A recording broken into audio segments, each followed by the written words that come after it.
بسم اللہ الرحمن الرحیم۔ السلام علیکم ورحمۃ اللہ وبرکاتہ۔ پرانے وقتوں کا ایک واقعہ ہے کہ ایک مسافر اچانک خدا رسیدہ لوگوں کے حلقے میں پہنچ گیا اور ان کی اچھی صحبت سے اس کو بے حد فائدہ پہنچا۔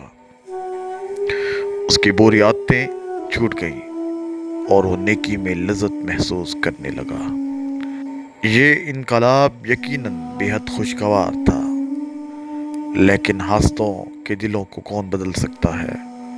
اس شخص کے مخالفوں نے اس کے بارے میں مشہور کر دیا کہ اس کا نیکی کی طرف راغب ہونا تو محض دنیا کو دکھانے کے لیے ہے۔ اس بات سے اس شخص کو نہایت ہی صدمہ پہنچا، چنانچہ وہ ایک دن اپنے مرشد کی خدمت میں حاضر ہوا تو مرشد نے اس کی بات سنی اور کہا، یہ تو بہت اچھی بات ہے، تیرے مخالف تجھے جیسا بتاتے ہیں تو ایسا نہیں ہے۔ صدمے کی بات تو یہ ہوتی کہ تو اصلاً برائی پر ہوتا اور لوگ تجھے نیک اور شریف بتاتے۔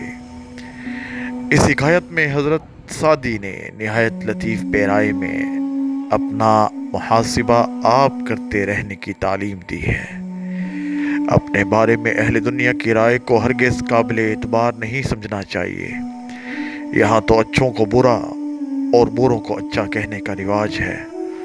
اس کے علاوہ دوسری بات بہت ہی عمدہ یہ بتائی کہ برائی کر کے اچھا مشہور ہونے کی خواہش کے مقابلے میں یہ بات ہر لحاظ سے مستحسن ہے کہ انسان اچھا ہو اور لوگ اسے برا خیال کریں۔